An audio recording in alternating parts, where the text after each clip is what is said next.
Hello, hello, hello. Welcome everyone to this live stream where we are going to learn one of the most amazing chess openings from an extremely strong grandmaster. It's the Grunfeld Defence that we are going to learn.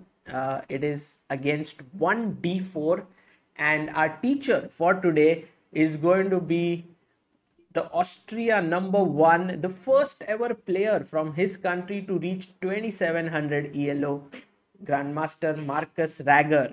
Now we've been doing the live streams at 8:30 p.m.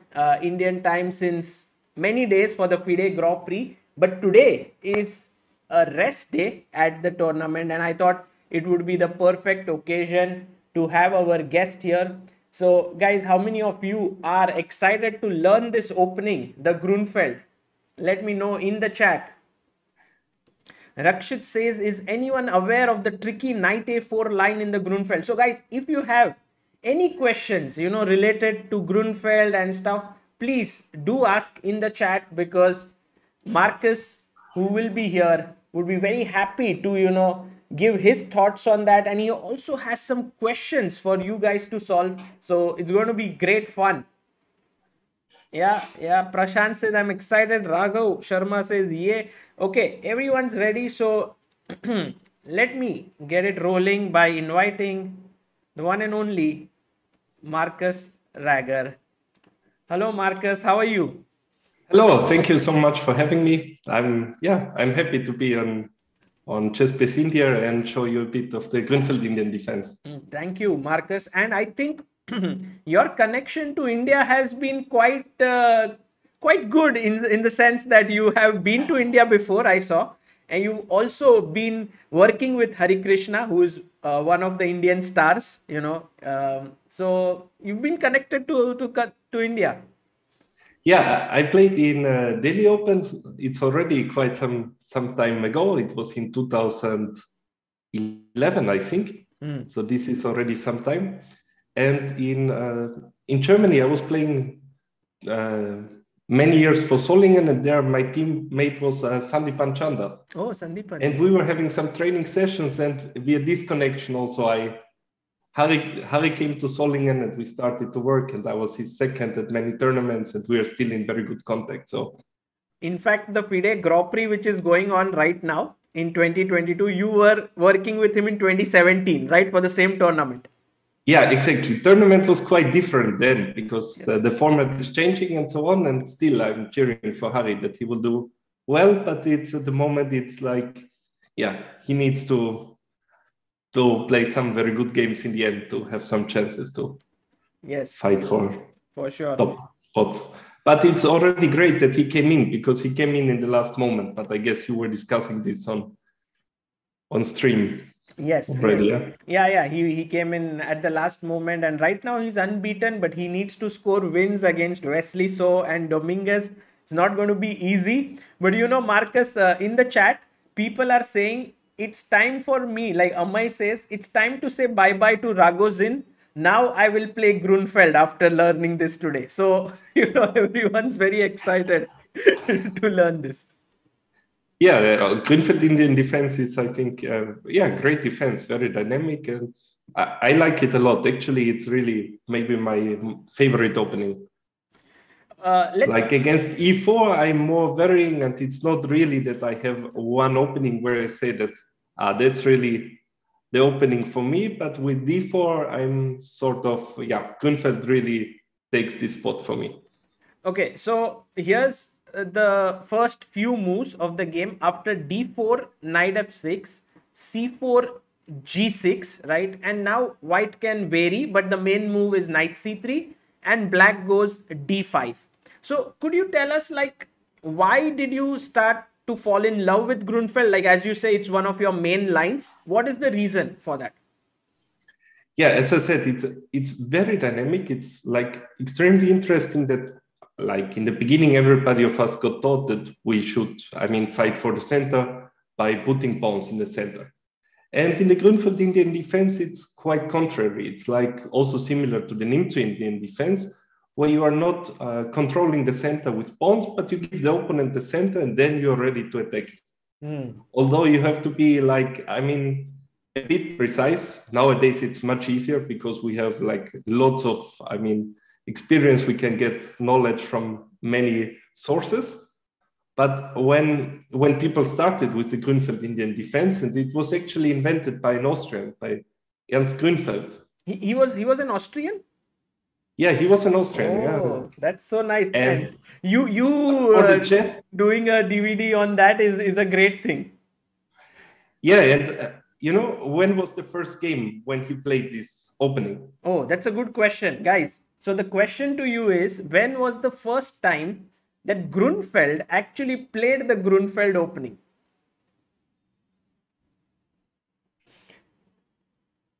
Let us know in the chat what are your answers here. And I mean, the story is that by that point, he used to play some lines of the semi-Davash, which have similar ideas. But he had some unsuccessful period, and he took like sort of half a year off of tournament chess and really, I mean, studied and was thinking like to come up with a new system. Okay, so he came up with Grunfeld after taking a break. In the chat, people say Abhiraj Ratna says 1698. Rakshit Singh says 1855. Chesswalk says 1880. HH says 1952. Is anyone close? Like it's people are relatively close. Like, but not, the range is too. Not, no, it's actually an anniversary this year that the first game of the Grunfeld Indian Defense was played, and quite a big one also. You mean 100 years? It's 100 years, yeah. It's 1922. Wow. And no one could get it. Oh, yes, Shivang Pramanik got it. 1922. That's Congrats, great. Yeah. So it's 100-year-old opening, but of course, like, I mean, I cannot imagine how difficult it was for Grunfeld to come up with these ideas. Because, for example, even in Fischer random chess, it's like the most common strategy is to copy the moves of the opponent with black. Because it's simply like safer. Yeah? Like you play d4, d5, you try to play symmetrical and so on. And if you play like something that dynamic, I mean, there's a danger that the opponent will get the center and you will not get anything in return. But of course, now, I mean, there are like if black follows the ways or the ideas, then it's a nice way to get counterplay. Right. So the first d5. Yeah, the first point is we play d5 only once the knight arrives on c3. Why is that so important? Like, why is that? Because, for example, if you would play knight f3 instead, and we would anyway go d5, let's say takes on d5, knight d5, and e4. Now the knight again has to leave the center. Let's say go to b6. And white will go knight c3, and white achieved the ideal center with pawns on d4 and e4. And we didn't get anything in return. So that's why when your knight is here and he plays e4, you should be able to take the knight on c3, which is why you wait for d5 to be played only after knight comes here. Exactly. So if knight f3, you continue with this. Exactly. Bishop g7, and if white insists on not playing, let's say, knight e3 by going g3 or e3, then black can choose different setups, although sometimes d5 is also possible. Because, for example, here e4 is less good because already g3 is there. Right. The bishop, anyway, you know. Now you're not so sure. But still, on the DVD, I give a different direction with c6 instead of d5. So if bishop g7, if g3? If g3, then I recommend c6. Oh. But the nice thing, one of the nice things, what I like a lot about the Grunfeld Indian Defense, I mean, it has the disadvantage that white has a lot of systems to choose from. But the path for black is not narrow. Almost against any system, you have like 3-4 different systems. Of course, if on the video course, I give one recommendations and maybe some ideas which other directions you could take a look at. but simply also black has a lot of room to vary, which makes it also not so easy to be targeted. I mean, the opponent also doesn't know exactly what to play. Right, right. So, you know, I have always, like, I'm a Nimzo Indian player, and then I've always wanted to learn the Grunfeld, but I always felt that it is too complicated and there are too many lines to study. So, and I'm sure people in the chat also feel that way because it's such a dynamic opening. So, how should we go about it? Yeah, I think this is the thing in chess. Yeah, like you can think about small differences. Let's say you have some position and we would decide you play rook f8 or rook a8. We can analyze this for 10 hours easily, yeah, and find reasons why to play rook a8 and why to go rook f8, or we decide in 1 second by feeling, yeah. And it's a bit similar. You can break down the Grünfeld also in a way that you can check it. I mean, that you know the most important things, let's say. I mean, the whole video course, it's 10 hours, but it's really much more than what you would need to know for starting the Grünfeld. So I really think that after 10 hours, it's also not that much, yeah? Yeah, for sure. I mean, it's like an opening for a lifetime. You need a lot more hours, but I think in 10 hours you can understand what needs to be. You get a feel for the opening, basically. Exactly. Yeah. I mean, this is also the point. Like you get the feel for the opening, plus you get equipped with some of the crucial lines, or actually with all of the crucial lines. And then you can decide a bit by yourself what do you need to know, I mean, at the very beginning. Huh? Okay, cool. So we begin with knight c3, right? This is the main move. Okay, d5 we play. And it's important to go d5 now because if you, sorry, d5, because if you go bishop g7, then you will have to play the King's Indian after e4. Exactly, yeah. That's a bit tricky. Now we're in a completely different opening, also a very interesting one. But I mean, although the move looks similar, both times the bishop is in the fianchetto, but it's a completely different concept. Yeah. Because there, white, I mean, black just gives white the center, and he's ready to play with less space, and it's a close game and long game and so on. So in the Grunfeld, you're basically fighting back. You go d5 in the center instead of bishop g7. And now what I saw is that you have divided your entire teachings into two volumes. One is where white takes c takes d5. And the other one is where white does not take c takes d5, right? Exactly. Yeah, it's two volumes, and I think it's a good splitting point, because how do you decide? Or also, if you have both volumes, then you are wondering where do I find that one line, and you exactly know is cd5 played, then it's here, and otherwise it's on the other one. Right. Okay. So I would go for the main line. Let's say it takes, black takes. And the most natural move is, of course, to hit the knight. You take and pawn takes. And for the person who's seeing it for the first time, he would say that, oh, white has a beautiful center and seems like a great position. And white definitely has a beautiful center at the moment, but black is about to attack the center. So black goes bishop g7. And it's quite important that the next move should be c5. I mean, c5 is in 90% of the times it's the way to attack the white center. Sometimes we can play e5, sometimes f5, but mainly it's c5. Right. So in this position, I see that, there are few main moves for white: bishop c4, knight f3, and bishop e3. I think these are the few of the main moves. Let's say I remember that bishop c4 used to be very popular before, like maybe Topalov, and maybe in the 2010 or that period, it used to be played a lot, but now not so much anymore.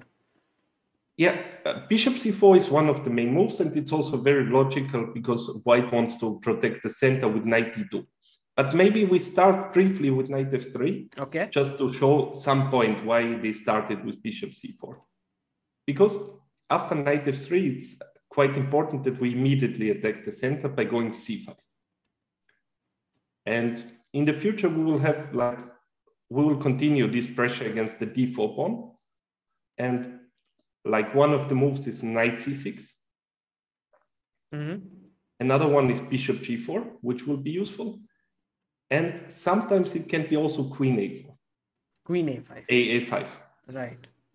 And there we see why it was important to exchange on c3. Because once we play knight c6, it would be annoying for us if white would be able to push d5. And now this pawn hangs. This exchange. So basically this pawn on d4 is pinned, so it cannot go away. And if white develops currently with bishop e2, just finishes the development, like most logical way, now black has to be, to be precise, to attack the center immediately and go knight c6. I see that you are delaying castling, because if you castle, you are not hitting the center. Exactly. Like maybe the next line we can show what happens if black castles, why he is too late, to see the difference. And so white can now play bishop e3 and protect, because it's already hanging on d4. But black continues with bishop g4, and there's already no way to protect. Now this is under pressure, and you can't now push. White is forced to push one of the pawns. E5, it's also not ideal, because if you look at the pawns, when they were on e4 and d4, they were controlling 4 squares very nicely. Pawns controlled f5, e5, d5, and c5. While now there are many holes, like all the white squares are weakened, and only c5 is controlled on the right. So the pawns lose a lot of value if one of the pawns is pushed. So it's ideal if you keep the pawns on the same rank.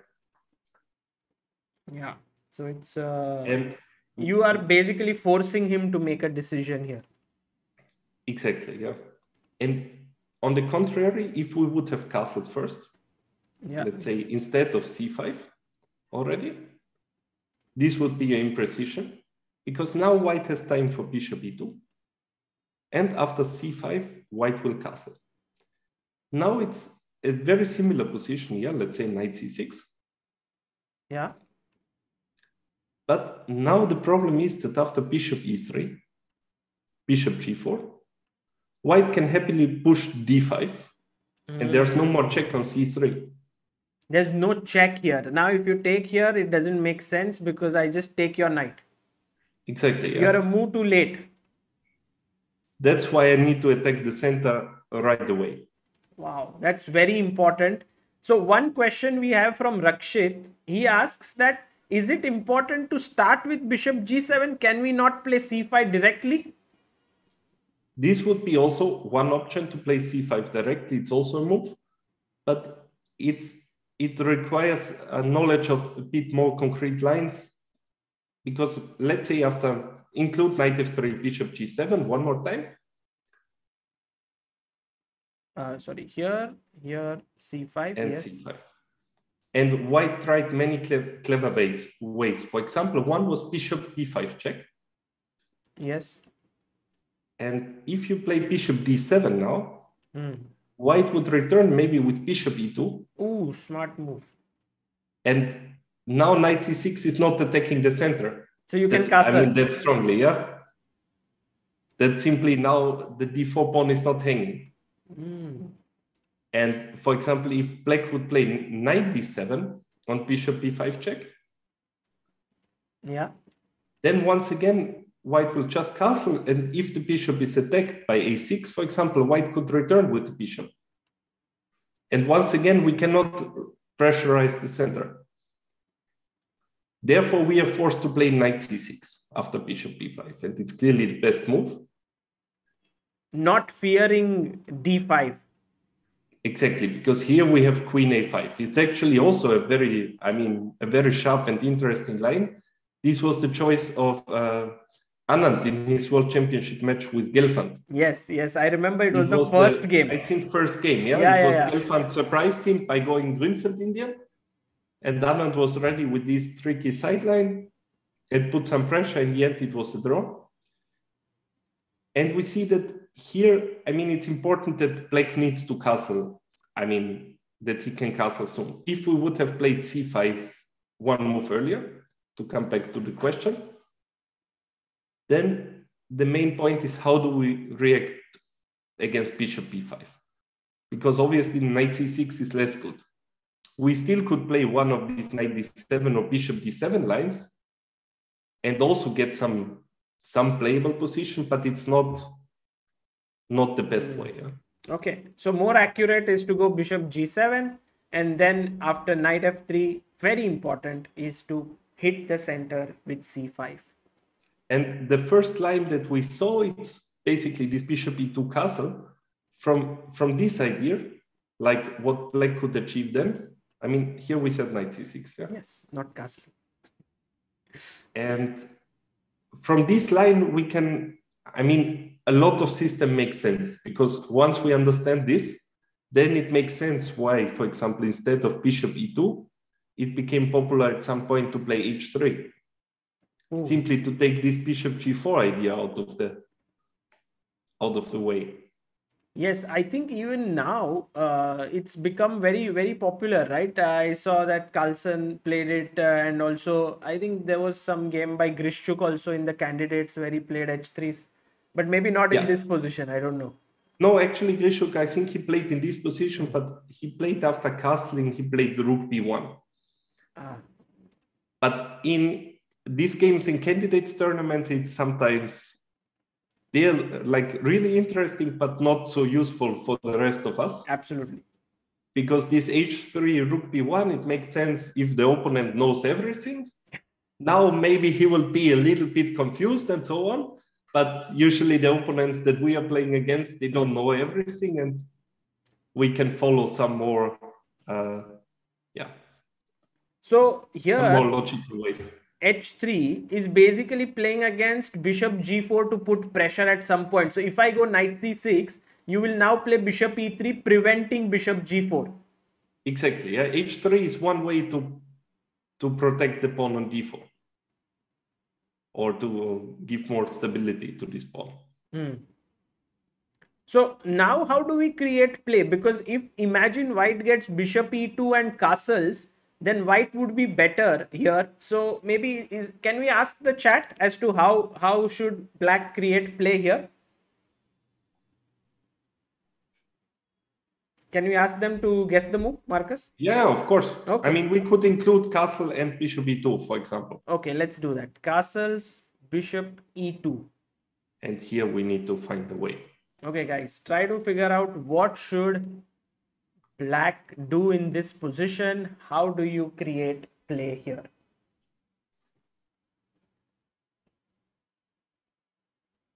Amay Pradeep Kanitkar says, in short, Grunfeld is like, let white build strong center. I will attack on it later. Exactly, yeah. He's understood the main concept of Grunfeld. Okay. Wow, very interesting answers here. Many different moves. So queen a5 is what many of them have suggested. Some of them have suggested take cd4 and f5 e5. So all sorts of moves here. Yeah. So what's the right move? Maybe I can call out the names of the people who have given the right, according to you.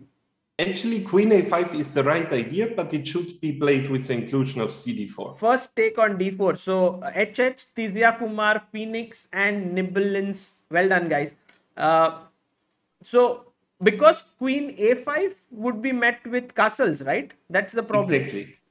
I mean, it's playable, but it's not like let's say, the best way, in my opinion. Like in the rook c1 will follow. And then you lose this pawn. And white manages to keep the center. So that's the main aim. You need to hit there. So you take. And here, actually, because some people, they offered f5, it's also a good way and valid option. Wow. And it just proves the point that there are simply many ways for black to handle this. This move was played also a couple of times by one of the, I mean, maybe the biggest expert of the Grunfeld Indian defense, Vachier Lagrave. He played it a couple of times. I also played one game with f5. Yes, against Erdos Victor. Exactly. And but the move that I want to recommend is Queen A5. After take, and this. Okay. And you know, And now Marcus, I have white, always felt like if Queen D2, such endgames, I don't understand who is better here. Like who usually is playing for a win, because many times we reach such endgames. yeah, I mean, a lot depends on what white will be able to do with the d4 pawn. Because in our concrete case, after king d2, rook d8, you will have some big issues to keep the pawn even. Right, right. And D5 is met with E6. Exactly. And later you could also attack even the with rook is f5, hanging. and it's only a question of time when it, I mean, a1 is also hanging. Right. So here white has no time for, if white would stabilize somehow and keep nice control over d4, even in an endgame, he would be better. Mm. Slightly, it's not that terrible, but a lot depends on if you're able to attack this d4 pawn. Right. And usually, I mean, it's very hard for white to keep e4 and d4. Mm. So bishop d2 makes sense? And here it's queen a3, the smart move. a3. Because this is also one very important point of this of the Grunfeld Indian defense, that we are usually very happy to capture this a2 pawn whenever given the chance. Really? It's like a side pawn, yeah? You sometimes take it and then you let white keep the center, but then you have a passer here. Yeah, and the a pawn really works extremely well together with the bishop on g7, because a1 is under control. So, I mean, later on, there are many motives that I will just sacrifice something to open this diagonal if I don't manage in another way. And then the a pawn can just promote. So this a pawn really becomes a huge strength of Black's play. Right. And now white is basically forced to push d5. Because this is hanging and he has to do something about it. If he goes back, then maybe there is already some check here, yeah? Yeah, you have ways of repeating, but also Black can continue. I think it was one game of Carlsen against Nepomniachtchi. They played in one of the tours. Right, and I think Carlsen only needed a draw, and then Nepo, he continued to play. I think he went queen b4, queen b2 even. Okay. So here d5. Here's d5 is the main. Now we go knight d5. You don't take this rook. The problem is if I take the rook, and after queen a1, my knight needs to move to some awkward place, and white will be able to take back the exchange with bishop h6. Threatening a mate here and also attacking the rook. So generally it's not, I mean, it depends on very concrete situations, but white can often sacrifice his rook for that bishop. Yeah, I mean, it's quite often he will get back the exchange, but more, I mean, we can see, for example, in this bishop e2 line that we had in the beginning, there we can see one way where this piece is sacrificed, with bishop still on c8. Yeah, bishop e2. Knight c6. d5. D5. Yeah, and now bishop takes c3, bishop d2, and bishop takes a1, queen a1. And but now our rook is hanging and knight as well. Yeah, so we are forced to play knight d4, but anyway, we like this knight d4, because otherwise we would not have a good square for the knight. Takes and castles. And then white could play bishop h6, but here, for example, queen a5 check.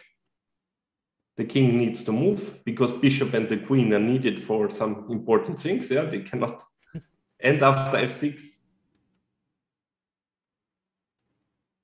yeah, probably you have to take. King takes f8, and here black is even better because the white rook on h1, it will take a lot of time to come nice. into play. So maybe white shouldn't hurry with bishop at 6. He can castle. Yeah. And here I think that, okay, there are a couple of ways. One is queen b6 followed by bishop d7. Queen b6 is actually a nice tempo move because white cannot exchange queens yet. And the simplest way for black, I think, is to return the exchange and then play the endgame. Because in the endgame, there's a majority on the queen side, which gives the potential of creating a pass pawn that's further away. Yeah? Like Right. in a pawn endgame, black would have better chances, yeah, Sure. with these pawns on the queen side. Okay, get it. You know, Sachin Paul has sent a message saying, "Hey GM Ragger, thanks. Also, can we discuss my favorite variation as white, which is Moscow variation with 5 queen b3 and Grishchuk variation with 3 h4." I think Yeah. yesterday Grishchuk was asked a question as to if he wants any variation to be named after him, and he said maybe 3h4 in the Grunfeld, you know.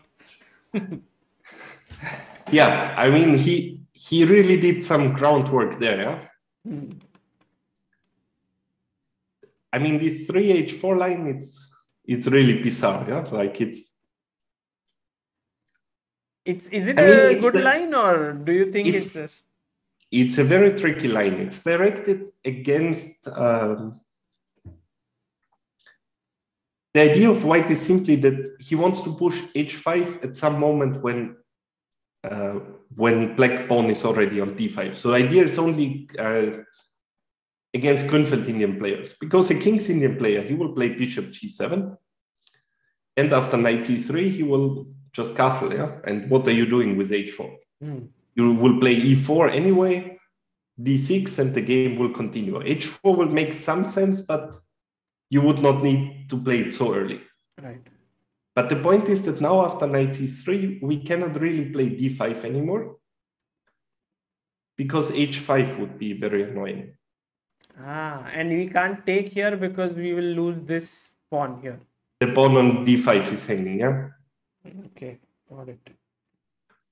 So, but on the other hand, h4 really makes little sense in many other openings.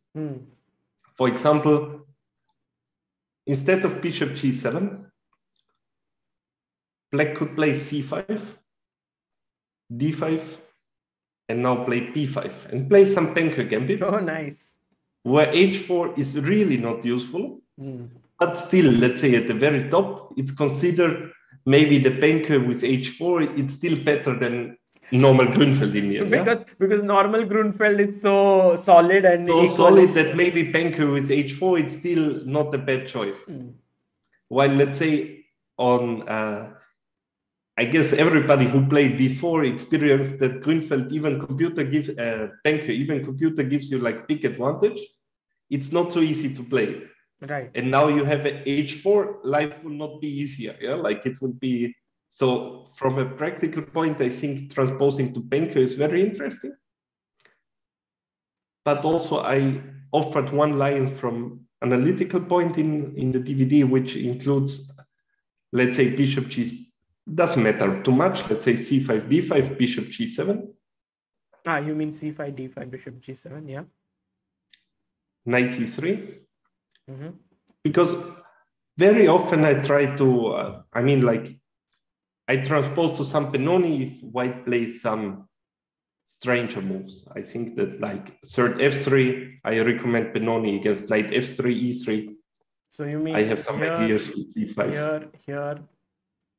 And d6. You mean d6, e4, e4, e6. e6.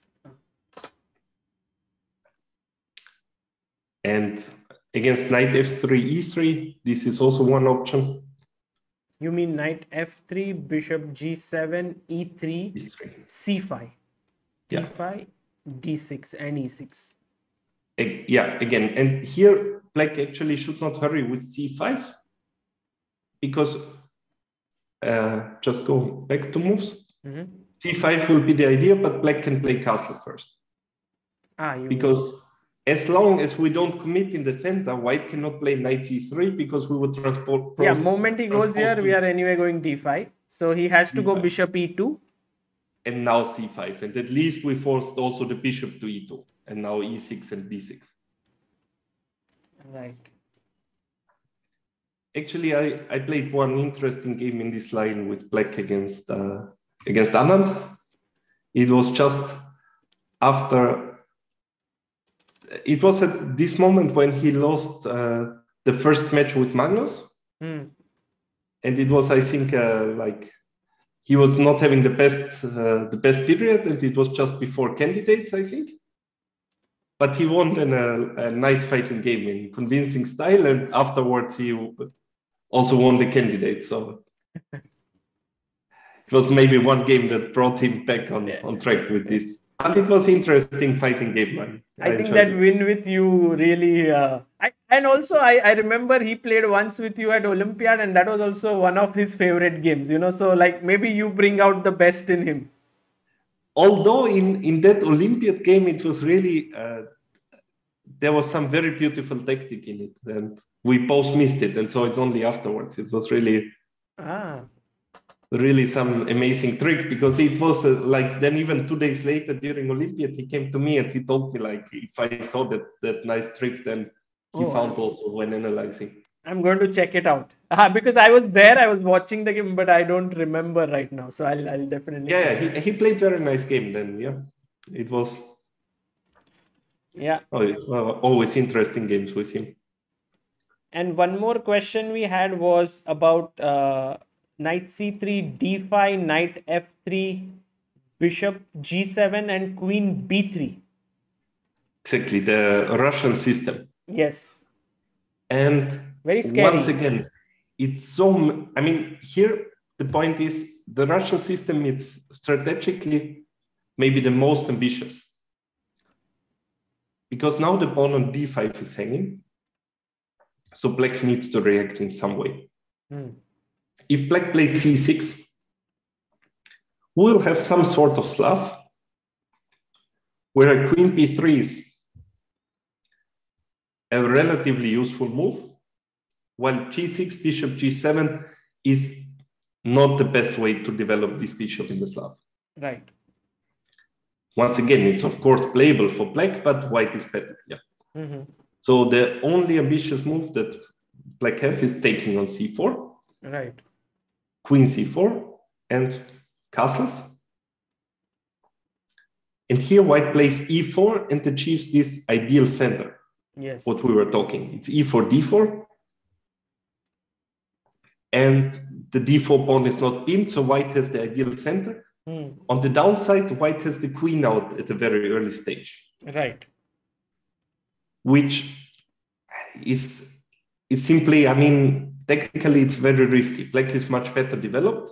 So here we have this clash, like strategically white has huge advantage by having the center, and dynamically black has a huge advantage because he's better developed and will even gain a couple of more tempi by attacking the queen. Right.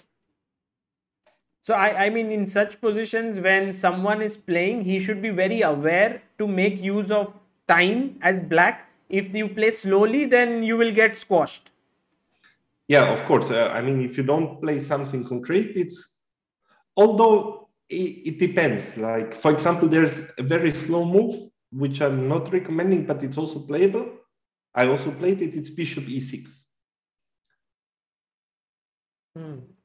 And after d5, black will go back bishop c8. So to just spoil the white pawns, yeah? Now you can hate it. Just to spoil this ideal center. So even, I mean, and now you can attack it with c6 or e6. Nice.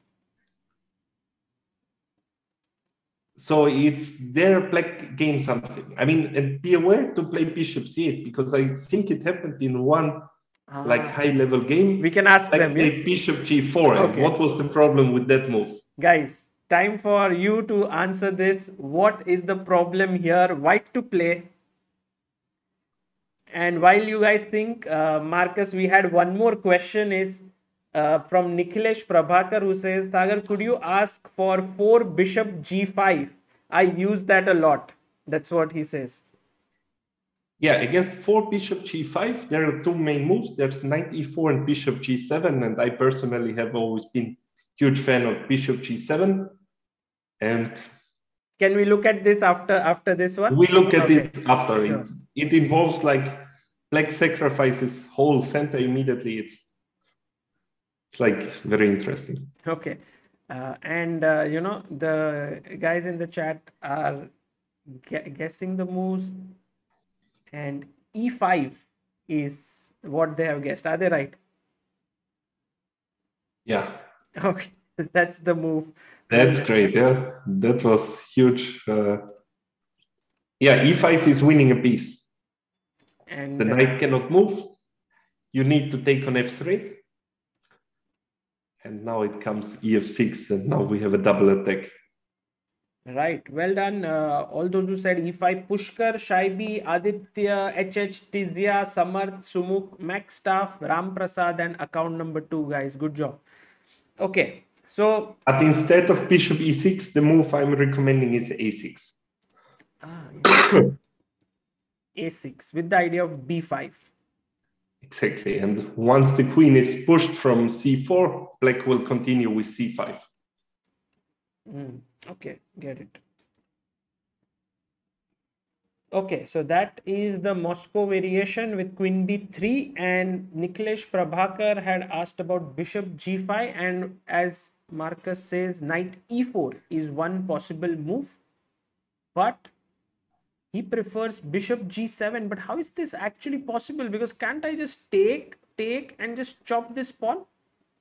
If you take it with the knight, I think it's the move bishop g7 back, and you will have some issues with this d4 pawn right away. So I'm hitting I will attack it with c6 or c5. And if I play e3 trying to protect it, then you go and hit this, yes? Yeah. I would guess that this is the point. So then this basically this bishop getting sort of unopposed diagonal is well worth a pawn. Here it's also very concrete, because I think that you're winning back the d4 pawn right away. Yeah? Like it's e6 is coming up. But it's usually if we manage to open this diagonal and the bishop is unopposed. But for example, if white takes cd5, then it's like white has more control. So here, take this with the pawn. Because it's also a pawn up, and it's not clear how black can get the pawn back. Right. And here the move that that I'm recommending is c5. Allowing immediately twice d takes c, yeah? Yeah, actually both look quite anti-intuitive. Like one is to take d takes c6, and then I think you take with the knight, or no? No, it's bishop takes d4. We need to open our yeah, bishop. because if you do this e3, and I think white would be doing well here, right? So there probably depends if we manage e5, but yeah, it will be. But bishop d4 is much better way. And after cb7, bishop takes b7. This reminds of this e4, e5, d4, ed4, c3, dc3, you know, those lines where you give up all those pawns. Nice. And it's also, again, black has a huge lead in development. So take on c5 makes more sense. And now knight d7.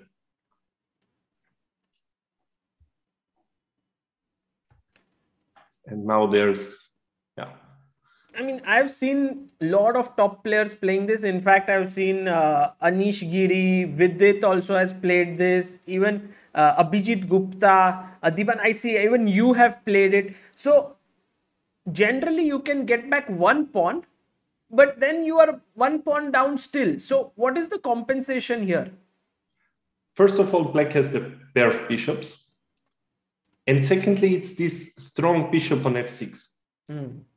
Because this is anyway the heart of our whole Grunfeld, and it gains, of course, a lot of strength once the other bishop disappeared. So, because white's bishop is gone, our bishop gets much stronger. Right. these are the main points of compensation. Okay, got it. We will probably pressurize either c3 or b2 or even both, because in the main line, I mean, in one of the main line, I think it's e3, castles, yeah, bishop c4, knight c5, knight e2, queen b6. We start to attack this pawn, and if queen d2, even queen b4. Queen b4. Wow. I think this is the point, immediately increasing the pressure, if I'm not mistaken here. Maybe defending this bishop and then you try to put pressure, perhaps. I don't know. This is I think in the database I see it's a game between Khairulin and Nepomniachtchi. I'm not sure that if I mixed up, I can take a look if I... You still remember all these moves, which is amazing. You know, like, I mean, you made this, I think, a couple of months ago, right? But it's every single lines that I'm also playing. Right. Like, also I had some, like, I think the DVD was published in October. And I was working on it on, of course, whole year to figure out which lines to play and so on. But recording started in July, and even from July till it was finished, I played some games myself, and even, let's say, the final PGM, I said, okay, let's wait till the moment when you're really going in publishing, because I will add just the last games that I played and so on, just to be, I mean, as up to date as possible. Yeah. Amazing. Like a very true professional. Yeah. So at the end, you don't want to make sure that you launch it and in the last couple of months there's some new idea that has come up. Yeah, and I had really some games, like even one of my recommendations in the line with e3, like move 5 e3, knight c3, d5 takes, knight f3, knight f3, bishop g7, e3, castles, bishop c4. I had one game against Mamedyarov in Bundesliga, where I played with knight b6, bishop b3, and c5. And you drew it. I drew it, and I was also playing the line that I recommended already, that I had recorded and so on. So that's always a very nice thing, because many of the players who do this, who are professional, they do not play their lines. They generally, try to keep it separate. But if you're playing it, that just shows how much faith you have in your lines that you recommended. Yeah, and one point is also that the Grunfeld Indian defense, it usually, for example, if we take even sideline in this e3, there is one option that black could take on c3. Right. And play afterwards with bc c5. It's quite playable. Then in knight b6, just the other line that we saw, after bishop b3, c5, castles, I played with Mamedyarov, I took cd, ed, bishop g4. But there's also cd, ed, knight c6. And there are even some lines where black doesn't take cd and plays bishop g4 immediately. So a lot of options always. Exactly. And here we're talking about some like small sideline. In mainline, usually the choices are even, like black has even more choices. And of course, like most likely if tomorrow I would have one game in this line, I would not repeat exactly the same what I did with Mamedyarov. Not because I feel it's problematic, but simply because I also want to use the fact that I have few options, and I want to use all of them and make the preparation for my opponents as hard as possible. Yeah, very nice. And also I want to just tell the viewers who are new to this opening that in the Grunfeld, generally you should never be afraid of a move like d takes c5, which wins a pawn, right? Because you will always recover that pawn. Exactly. Yeah. Here, I think the way would be to take on d1 and go knight d7. Let's say bishop here and knight d7, and then this will anyway fall. This will fall. And now it's not just the exchange of pawns, because once this d4 pawn disappeared, the bishop on g7 gains so much in strength. And let's say if you would castle and I take on c5, it's by no means equal position. Here already black is pushing. Right. It would be a dream of every Catalan player. Like you have this Catalan endgame with the reversed colors. Yeah, absolutely. That's a nice way to look at the Grunfeld. Sometimes, you know, it's like reversed colored Catalan.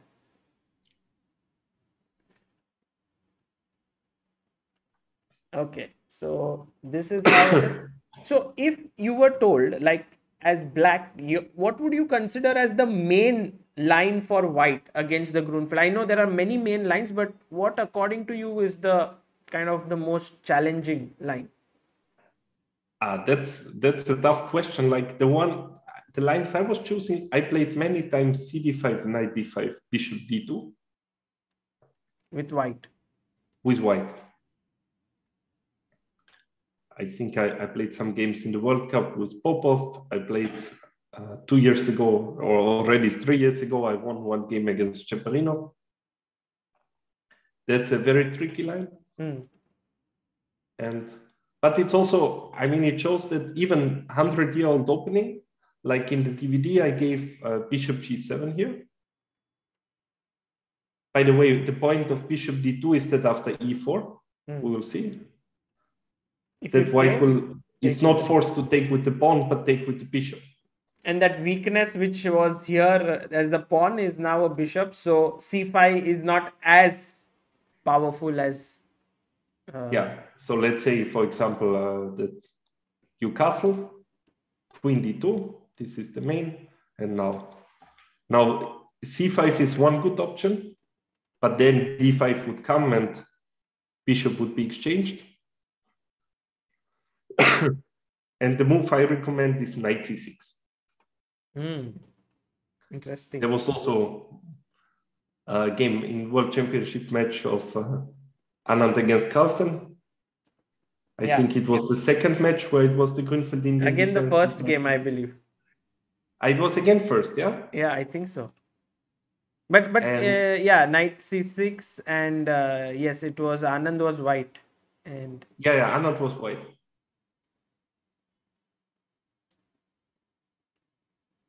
Bishop g4 and d5, right? Yeah. Take.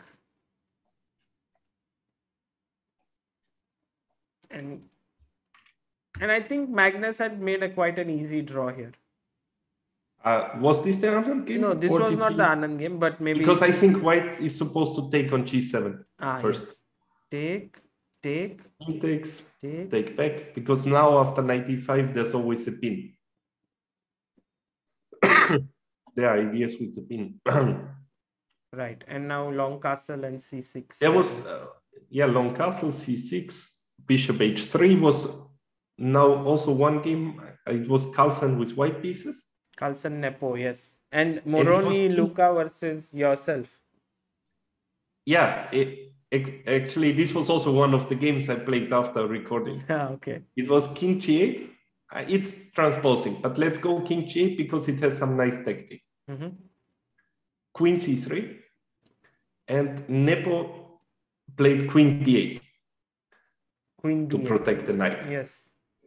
And queen b8 is already a huge mistake. Again. Oh, yes. This I remember. This was a very nice game. Yeah, I was commentating on it. So, white to play. What should white play here, right? Yeah, exactly. Okay, guys. What should white play? Very tough, but Magnus, I think, won very quickly here with a very nice idea.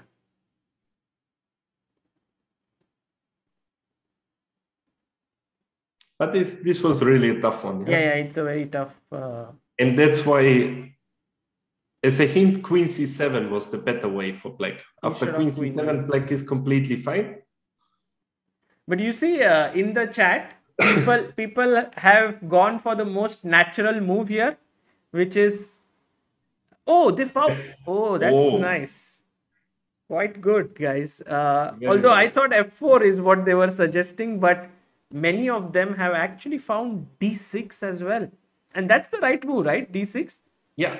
No, the point is that after f4, which looks logical because the knight has simply no way to go. Yeah. And I think after f4, knight g4 is the point. Ooh. And now queen f4 saves the day. Yeah? Check and you lose the bishop. So that's the reason why you first interpose with the activity of the queen. Like you kind of interfere with it. And after this, now f4. And black was forced to take on d6 because the knight on e5 is hanging. You know? Wow. After d6, this was also a nice touch. So therefore, queen c7 is the correct way. And this was played. This is what I played against Moon. Because now if this and f4, then you have knight d7. Exactly, yeah. But what I wanted to tell is that after bishop b2, there emerged a completely new idea, or like, which was like very rarely played before. And I had also one chance, because this is also a nice thing that in one recent ChessBase magazine, I made some small opening survey on this line, and I showed the move c5.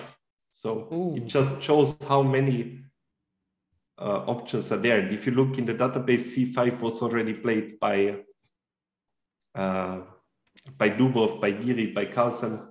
Yeah, true. It's becoming popular. By the way, in the chat, we are just right now joined by someone who I would say is one of the most, is the biggest exponent of Grunfeld from India. And he always plays the same, that opening. It's his favorite. He's Abhijit Gupta. And he likes to play the Grunfeld a lot. Yeah, I know him also since many years. We played, I think, in some World Junior Championship maybe 20 years ago, on the 12 or something. It's wow. It's really, people are around for a long time. Yeah? and you guys both started liking the Grunfeld, so that's very nice. But here, I mean, if I take this, it's again the same concept. Yeah, you just get rid of this pawn and you are happy to take the diagonal. Yeah. And this is like the strategic concept. And probably if you would switch on your engine, it would say queen b3 is winning. This was the point, and here it's bishop e6 is the. Oh, and if I take this, then just castles. Wow. It's the idea. And take this.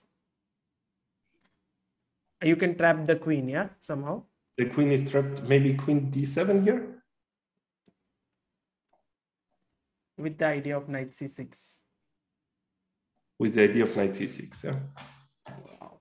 Amazing. And there also came across about one, like very recently I read one book of Kaufman, who is very much in computer chess and so on.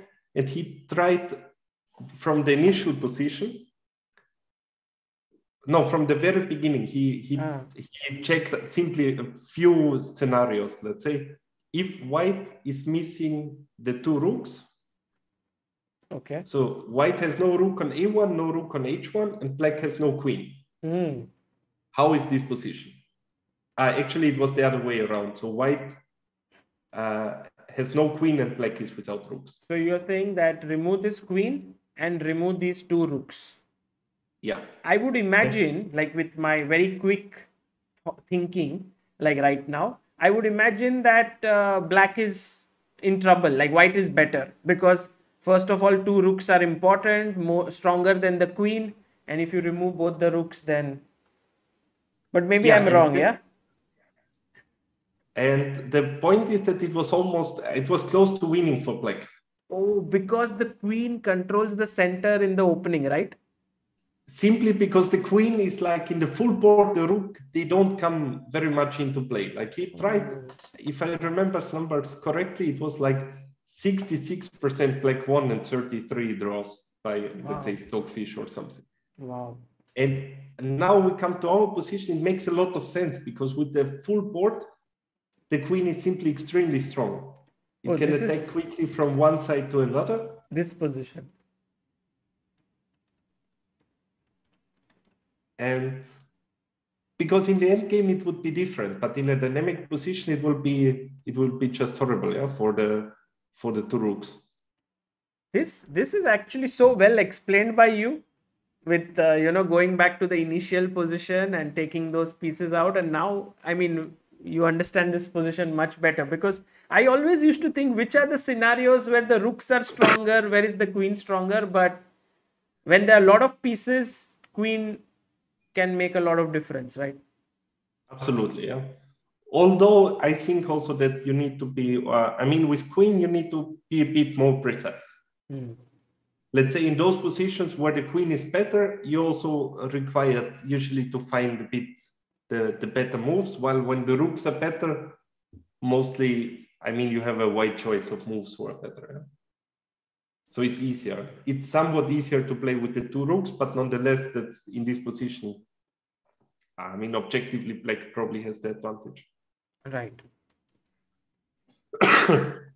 Wow, we've learned a lot of things about this opening. And just for this c5, although I played bishop d2 a lot myself, and most recently even in 2019, because mainly I'm playing e4 with white nowadays, I didn't even know about the move c5. I didn't know that this move was possible. If somebody would have played me this c5, I would start thinking, yeah?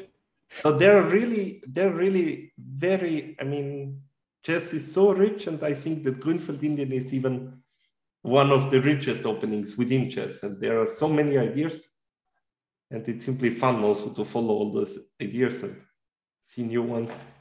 Amazing. I had one question, like let's say e4 takes, bishop g7, bishop e3, and c5, right? We continue this. Yeah. And then queen d2 and such lines where you don't have the opportunity to kind of hit the knight here, and he plays rook c1 and tries to first secure the center rather than develop his kingside pieces. Yeah, here a lot depends on which system black wants to play against knight f3, bishop e3. Because against knight f3, instead of queen d2, yeah, I give queen a5, queen d2, and now knight c6. While besides knight c6, castle is maybe the main move. Okay, here. And now rook c1, and this is starting point of like huge theoretical duels. So even with your move order, white would be happy to reach this position. Even here, after this, what I know is like white earlier used to play rook c1, but then they started getting subtle with rook b1, provoking a6, and then going here and stuff like that. Yeah, the point is that black's idea is to take cd4. Black also has to, because d5 is a threat at the moment, because c3 is protected. Right. So take. Queen takes d2, king d2.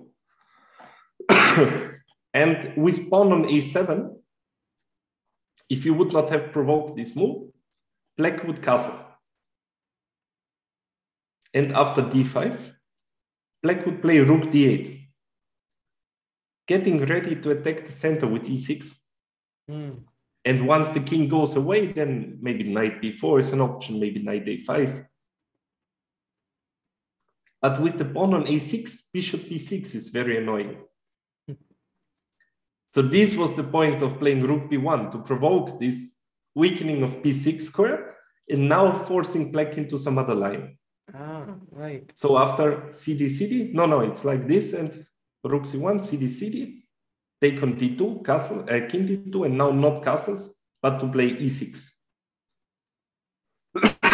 To stop d5. But of course, it's a bit slower.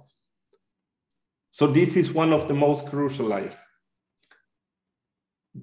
this is also, I played it also a couple of times. I played once again in the process between recording and publishing. I had one game with Gajewski in German Bundesliga, who is also his main second of Anand. So he's like a real big opening expert. True. And I managed to make a draw like easily. I equalized and it was no problem. And it was a bit tricky because I didn't know that I would play him because they put out their first board and it was a surprise that I played him. So I played him without preparation, but I was very familiar, of course, with my recommendations. And then I just played and was very nice. Yeah. On the other hand, also I lost one game with Vidit in this.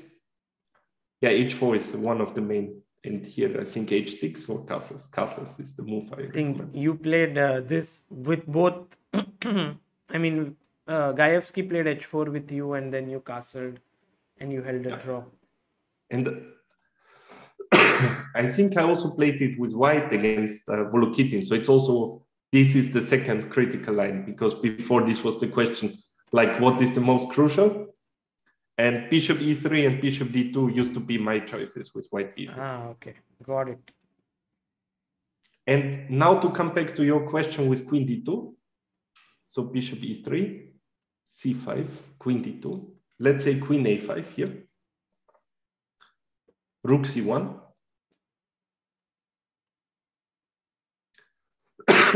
Rook b1 would make no sense here. Because after rook b1, black would play b6. b1, sorry. Rook b1. If you would play in similar fashion like before, to provoke a6. But here black plays b6. And in the other position, he could not do this because the knight was already on c6. So if knight f3, knight c6 are already there, then rook b1, b6, bishop b5 would be unpleasant. But with the knight on b8, b6 makes a lot of sense. So rook b1, b6. Because I'm forced to protect the pawn somehow. And additionally, black is preparing bishop a6. The control over the white squares would be also very important for black.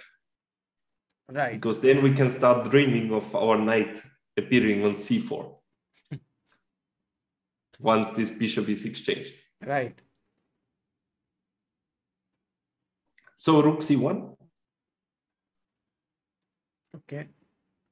And here knight c6 makes no sense because d5 would come. Right. But we can take cd4.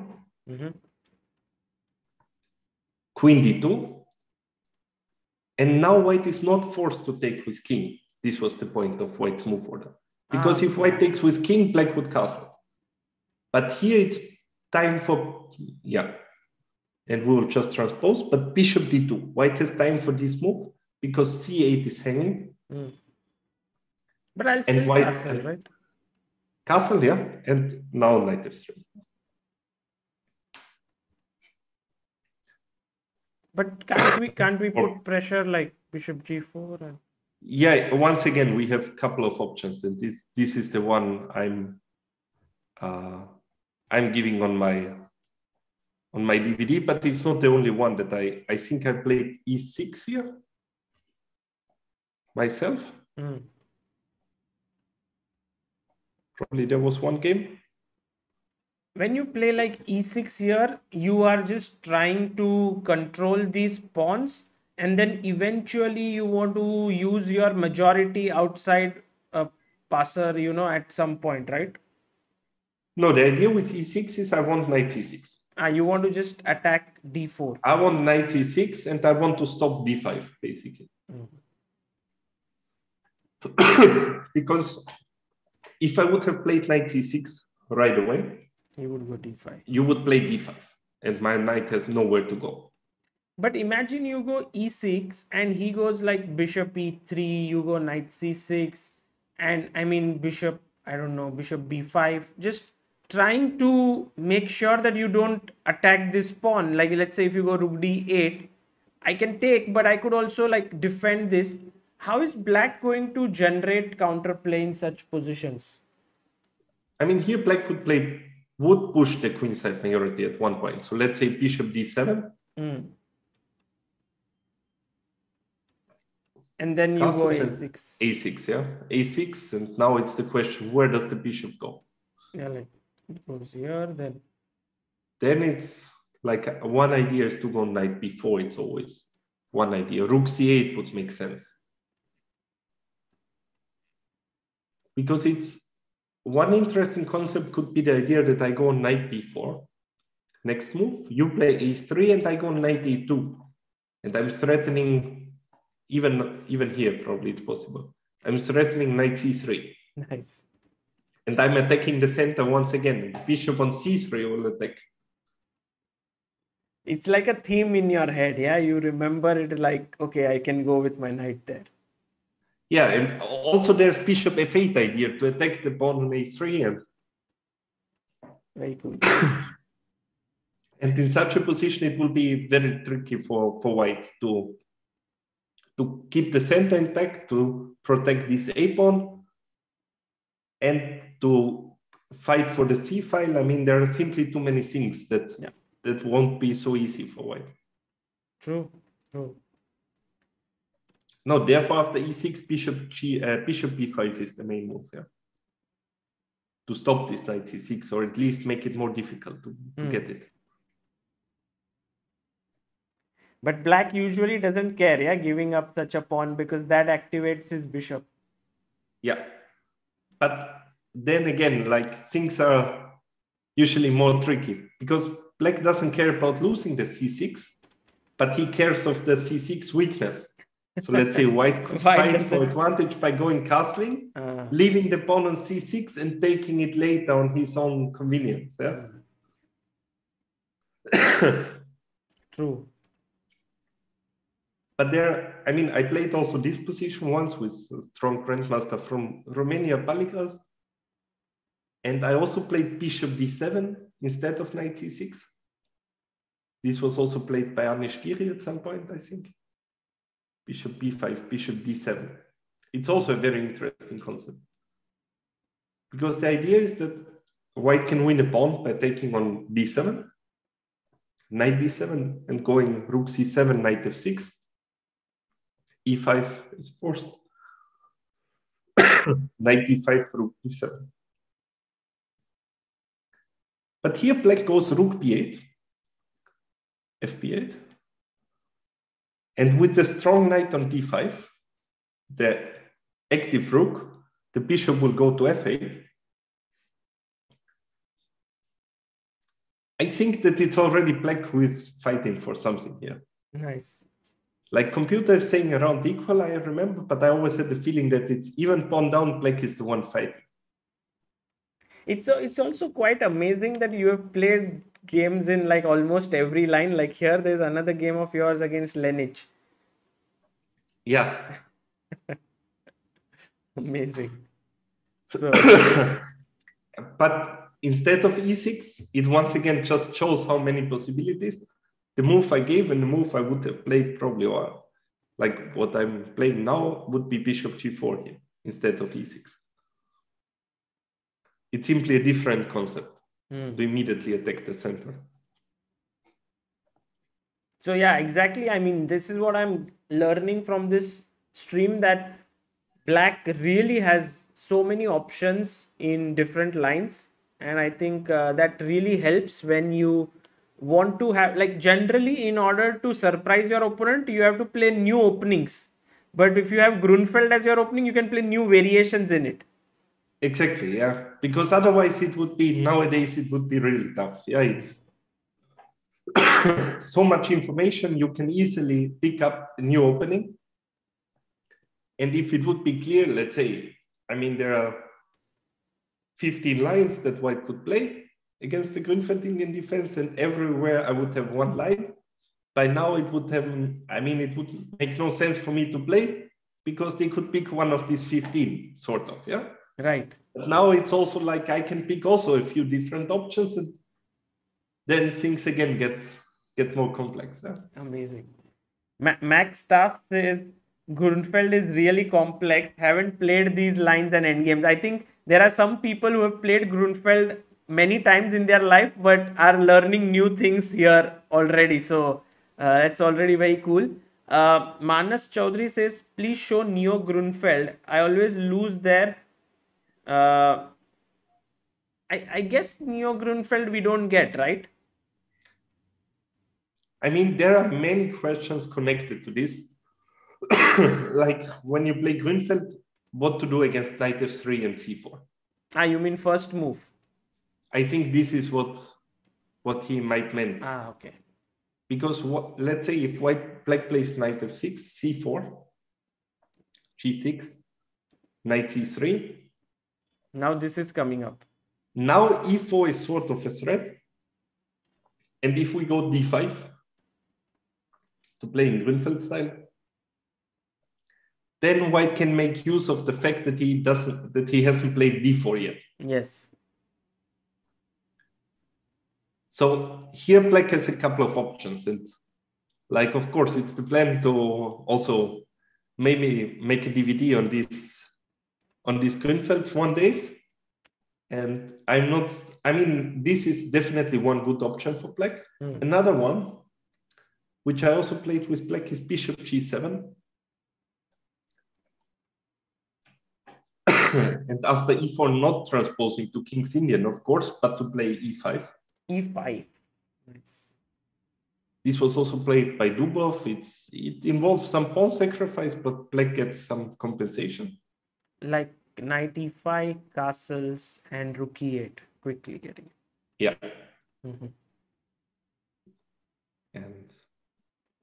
And another option, which actually the one that I played the most, it's like to play c5 on move 2, to play the symmetrical English. And after knight c3, to play now d5. Ah, yes. cd5, knight d5, and very often it could transpose to some Grünfeld or get Grünfeld, get similar to Grünfeld Indian.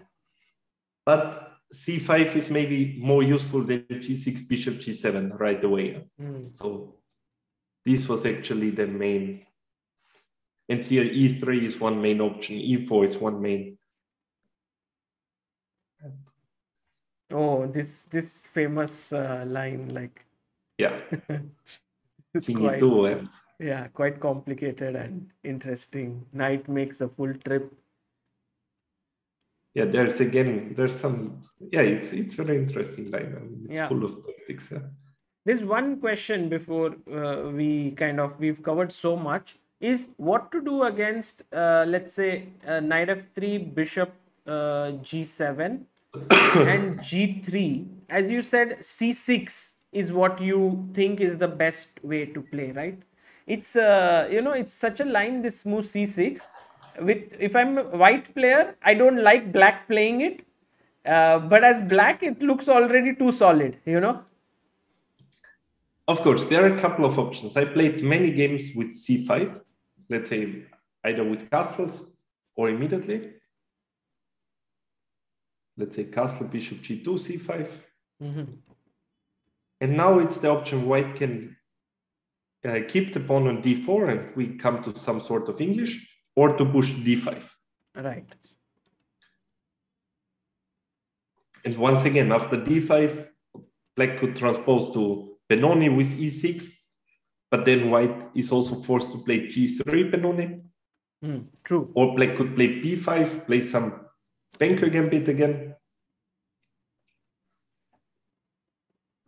Then there's the option, of course, after g3, to go for some King's Indian line now by castling and d6. Because now you're playing King's Indian, but not this typical King's Indian where white gets the whole center. Right. So even some Grunfeld players are choosing this. Then you have the option of going d5 anyway. And here after bishop g2, I think it's knight b6 is the point. The idea is that if white plays knight c3, we play knight c6. And white is not yet in time to push d5 because the knight on c3 is hanging. Knight c, bishop c3, bc3, and maybe queen d5. Queen d5. Yeah. And white goes e3 and castles. Castles. And I remember that here black doesn't go e5 very soon. He goes like all sorts of rook e8, a5, a4, sometimes gets the rook from this side, like, you know, to control. Yeah, I had some game, I think it was rook e8, maybe knight h4 with Savonian. Ah, yes, this is like with the idea of f4, yes? Yeah. It's very complicated. It's very complex. But still, I feel that for the beginning, this c6, d5 is not a bad choice. And actually, I won most of my games. I mean, like, I think it's one of the line where I won most of the games with good players with black. Wow. Because after, let's say, bishop g2, d5, castles. Let's say this is starting position. White can play cd, but this is a relatively dull position then. And equalish. But white has moves like b3. This is one interesting option. Or queen b3. Queen b3 is also this was, I think, Vidit versus Dubov recently. And here I played queen b6, knight c3, rook d8. This is what I also recommend here.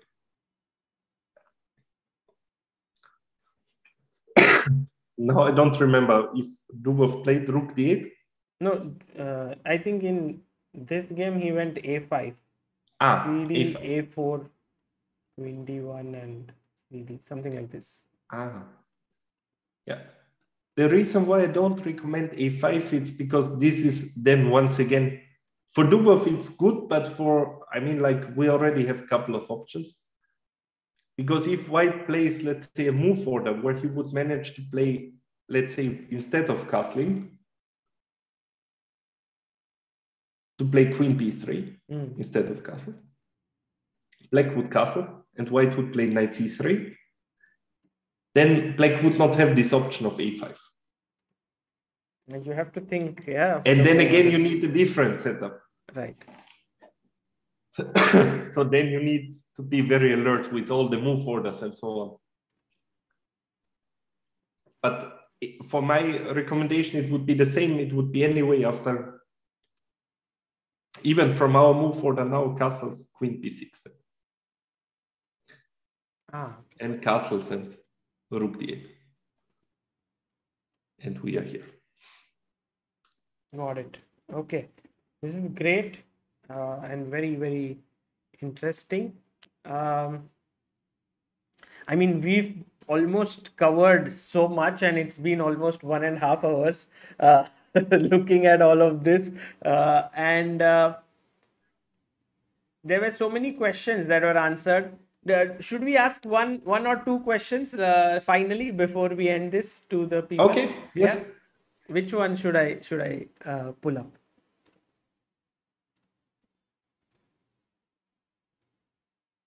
From the puzzles, anyone, or? Maybe from puzzles we can finish with. Okay, let's first do one in. You can start from the beginning. It's. Okay.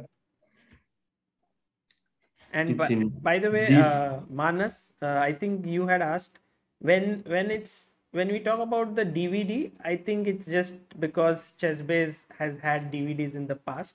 But now it's more like downloadable, you know, so there's no DVD as such. Whenever you order or something, you get the download link and the serial key. So although the name has stuck as DVD, it's now just direct download for anyone who wants to get it.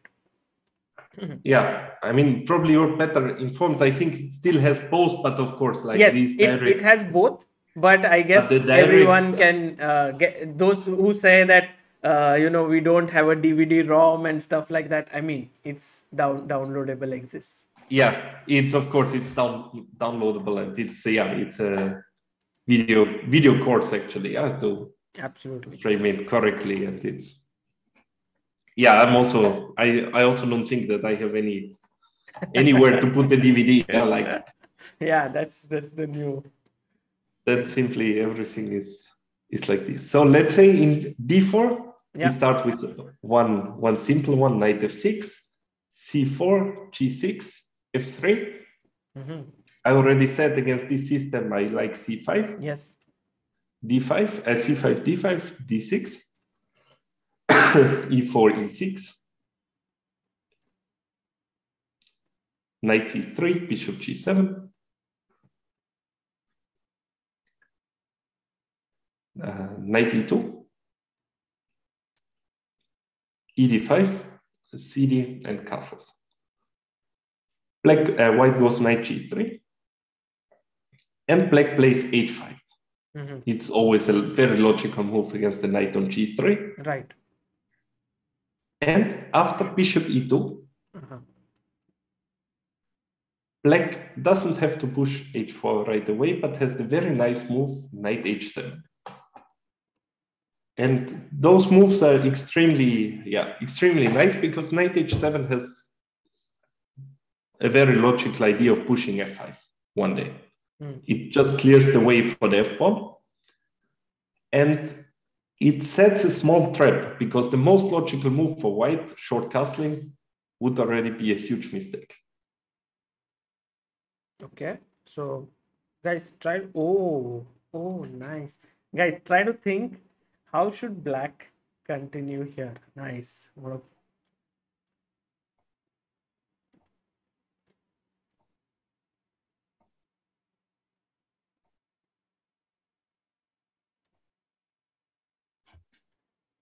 Manas Chaudhary says d4, nf6, c4, g6, nf3, d5, cd5, knight d5, e4, knight b6. Manas, you should not play d5. Yeah, we've discussed this at the start that till the knight doesn't come to c3, you shouldn't push d5. So the chat, everyone wants to go h4, but I think that's not correct. Yes. h4 is a good idea, but we have one. Now it's going. Yeah. Yeah. Now 4 people have found: Nihar, Kajla, Samarth Gandhi, Tizia Kumar, and No Name. It's important to give that check, provoke, like put the king on h1 and then h4, right? And now the knight is out of squares. Yeah. Beautiful. No, and this it's such a nice motif. It can really, even strong players can miss it because castle is so natural, and you don't expect that something like this will happen sort of out of the blue. Yeah. And you don't start with h4 because then knight h1, and if you give a check, then the knight can interpose. Yeah, and by the way, f2 would be the ideal square for the knight. So yes, like if we wouldn't have this trick, we would push h4 right away. So if you go back to before castling, if white plays bishop e3 to stop this, then we don't wait for white to castle, but we have to push h4 and we go putting it here. Yeah, because otherwise if you do this and this, then the knight is very happy to come here. Yeah, because this is actually f2 would be the ideal square positionally for the knight. Correct. Because it protects e4 and it's not in the way of any other piece. Brilliant. And this is, again, now we are with strategic. That would be also the reason why, as long as the knight is on g1, if we speak from the opening, if you go to move 6, for example. Knight is on g1. Let's say after bishop, knight c3. That's why here, for example, if we would take ed cd at some point, let's say bishop e3, ed cd, we should never play knight d7 as long as the knight is on g1. Because that moment the knight will jump to h3 and will go to f2. Wow. So therefore, black keeps this option, keeps the knight on p8, and only once white goes knight e2, black goes knight d7 here. So here, if let's say we castle and he goes knight e2, now it's okay to go this. Exactly. Yeah. Wow. Otherwise, if you hurry to do this on here, then knight h3 with the idea of knight f2 is very And the knight would come directly to this ideal square. amazing. But again, then we are a bit in more detail because let's say conceptual in this whole system, like white has a lot of space, but is a bit struggling to arrange all his four middle pieces. Therefore, even one idea for white is, like, let's say after e6, one system is to play knight e2 and put this knight to c3. Yeah, the Gelfand Anand game, yes, Anand Gelfand. Yeah.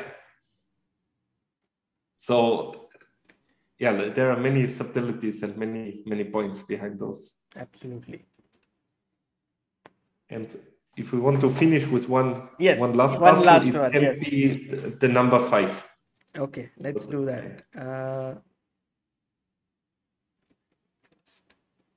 I can also tell the moves, it's fine. Yeah, it's let's go from the start, if possible. It's d4. Yes. Knight f6. c4, g6, knight c3, d5, takes, e4, takes, bishop g7, knight f3, and c5, rook b1. Another very tricky system, similar idea as h3. By attacking p7, it's protecting against bishop g4.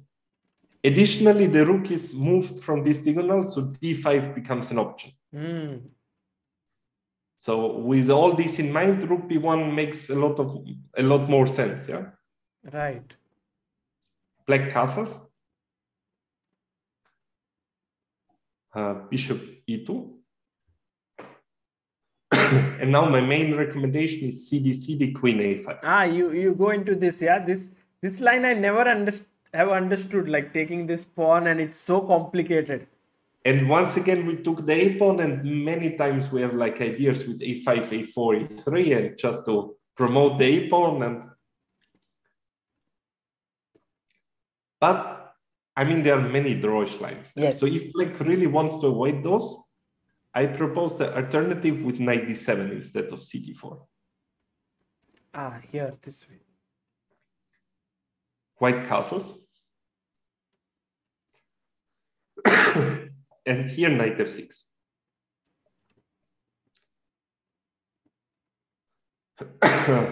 And of course, we have your game here. Maslik versus Ragger. Yeah. And most logical move for white is bishop d3 or queen d3. But queen d3 makes a lot of sense. It's going to connect the rooks. And also bishop g4 won't be a threat. d4 is very well protected. So queen d3 makes a lot of sense. Black plays b6. And now one logical way for white to continue would be to grab the space to push d5. But once again, the most obvious move, d5, it's a huge mistake. Ooh, nice. Guys, black to play. What would you do here? What a classy trap.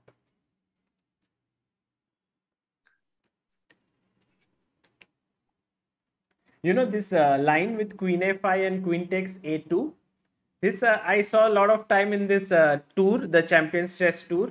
There's this line where the knight gets to d3 and then they take the queen on a1 and e1, and then there is this rook g7 draw. So many games. That was one of the draws there. Yeah. I also mentioned it, of course, because it's one of the lines, but yeah. If you play 500 games, I mean serious games a year with this tour and so on, then you can maybe afford to make some quick draws. But if you're only playing 70, 80, let's say classical games, or even less, it would be a pity to waste one white game like this. Yeah, it's simply, this is... But you would say that, like, I mean, draw with black is always fine. But let's say in situations in open tournaments when you're facing a weaker opponent, there are no forced drawn lines in the Grunfeld. You can always fight, right? there's always a way. Let's say there are two ways. If I play the most correct ways, there are of course many draws. Let's say to be like academic, what is the best way, how to equalize with black? I will also allow a couple of draws along the way. And this will be my choice, mainly with those people whom I'm not expecting to go for these drawish lines. Right. But of course, there are in every system, there's so much room to play. And probably Rook B1 is one of the most drawish games, most drawish lines. And even there are like some interesting systems like the one that I offered here. Yeah? Absolutely. So even in open tournaments, I would play the Grunfeld, and it's not an issue. Yeah. Amazing. Well, the chat is quite strong and they have got it right. 94. Fantastic. Max Staff, Pranay, Akula, Hardik, No Name, Samarth, Alvin, Manjunath, Poonam, and Rayan. Excellent, guys. A fine point was that B6 was needed as preparation for this trick. Right, because if you did here, then bishop F5 and the queen takes and still protects the rook on B1. And after B6, which doesn't look like it's preparing anything, but actually it prepares a fine trap. Yeah? Only if you push. And there have been couple of games here that have taken place, and here bishop F5 and you win the rook. Wow, what a nice tactic to finish today's session. Marcus, it was amazing. I have one final question. Let's say someone, this is going to be here and people will watch this. So what would you recommend that when they see this, should they directly get the course and then see it in detail, or would you recommend that they can already start playing online a bit, get a feel, and then for detailed understanding, how would you structure it for someone to start playing the Grunfeld? Let's say it's always the best mixture between theory and practice, because also it's much more fun if for example you say, okay, first I will watch these 10 hours and then I will start playing. It will be much tougher to play. I mean, to watch these 10 hours. If I watch 1 hour and then I play a bit, then I check what did I do here and there, and then again I watch a bit and then I play. So always I think the ideal scenario is mixture between theory and practice, while of course everybody is different. And that's also, I think, the most important thing in chess is also to do it in a way that you feel most comfortable with. Because let's say it doesn't make sense. I mean, okay, if you're Magnus Carlsen, you need to work on everything on your whole game, even those things you are not like, maybe you don't like so much or whatever. Yeah, like those top guys, they have to work like really on everything. But for everybody else, let's say, it's much more important to put in the hours, and you will more easily put in the hours with things that you like. Right. So if there's somebody who just likes to study this opening, to watch the DVD and to get a feeling for all those ideas, and he doesn't enjoy to play so much, then for him, the best way is to watch the whole DVD and then maybe recheck the newest games or try if he understood. If somebody likes to play a lot, then he should play a lot and just check afterwards maybe those crucial lines or those lines that he played. Amazing. Okay, that's a very good advice, and I think, guys, try it out and try to use this as a way to try and play the Grunfeld. And if you would like to learn it further, this is Marcus's Fritztrainer. It's a course on Grunfeld. This is the volume 1 with c takes d5. Volume 2 is without c takes d5 in the Grunfeld. And you can also get both together. That's also linked in the description. And if you see here, this is the entire course that is in volume 1.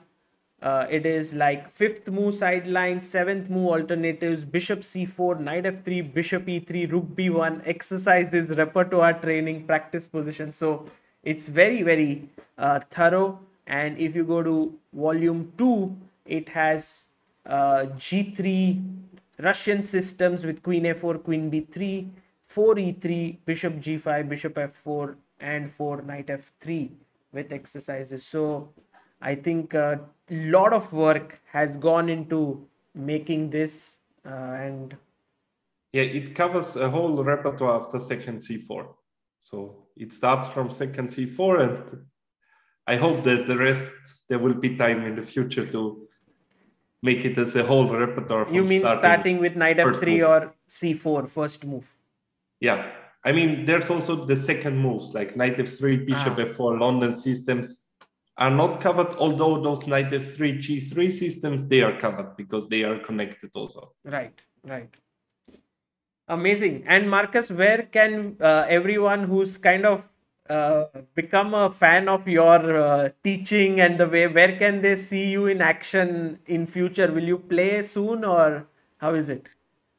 I will play I usually play in many leagues. Like I play in Czech league, in Austrian league, in German league.